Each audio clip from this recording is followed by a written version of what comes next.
panas ni sebenarnya. Tak tahu Along nak makan apa. Tengah cari makanan dia dulu. Ini dekat Jungle 1. Kalau dah tengah hari macam ni tak tahulah ayam ada ke tak. Betul, suruh beli nama ayam tu dulu. Makin takutnya busuk bau. Nanti nak tunggu kau makan. Tak makan dah lah, terus balik rumah lah. Beli. Mak ni masak, nak tu tetangga masak payah cukup. Nak beli batu ni semua. Jalan dekat Indra Kota. Dia pusing. Indra Kota bukan Indrapura. Ini dekat Widek. Dia pusing nak keluar ni. Kau kan nak pergi IM makan dekat tu. Nasi berlauk ke apa ke. Apa pening kali fikir. Mak makan laksa je tadi. Abah je makan nasi goreng. Tak nak fikir.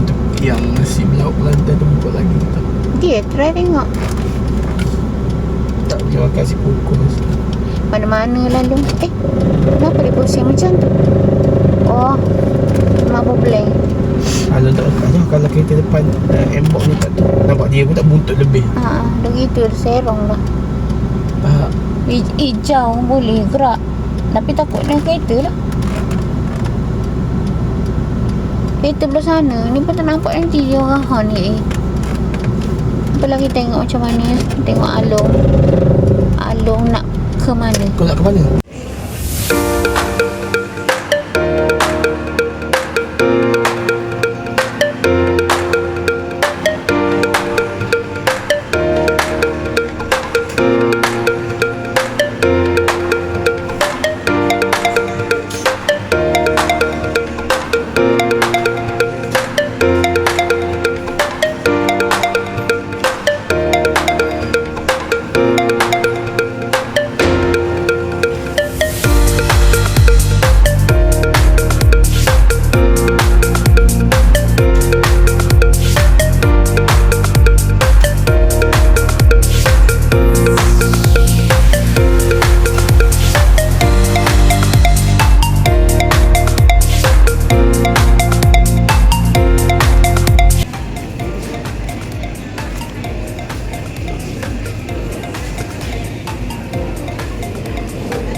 Ada berapa?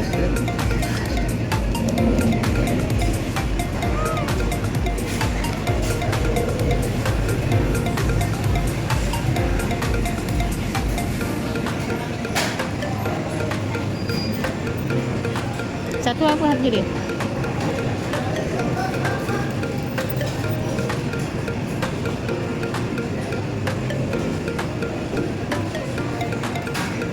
Kau kari RM14 lebih.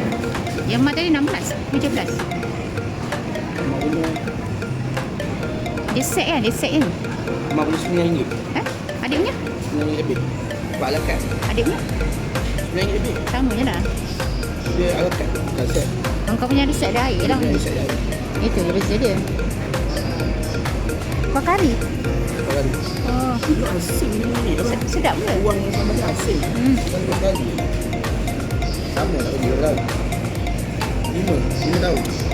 Dapur mama. Lah atas ni masih rutin dulu. Telah masih tu main package ke kan? Tak. Hanya tambah. Satu lagi ya? Satu sebelah telah masih tu berapa? RM1. RM1 lebih lah. Kuah kari je macam mamak ke apa? Kuah kari Melayu. Macam gulai biasa. Gulai nasi belau. Ayam je lah. Crispy rempah. Nampak. Bau je sedap. Mana? Tak nak. Mana balik makan. Bukan kita pernah makan yang ambil angah kat Gambang. Ni ke bukan? Rumah mama. Hah? Rumah mama. Tak sama. tak apa, Tapi bau dia lebih kurang. Mama dia makan tu. Macam hantar kat Gambang. Oh ya? Mubang. Dapur mama ni, mama. Keras sangat nasi dia? Lembut sikit. Tak apa mau boleh makan. Abang tak tahu dia boleh makan nasi sebab lauk dah ada. Takut dia gorengnya nasi. Abang nak cepat tadi. Nasi ngomong.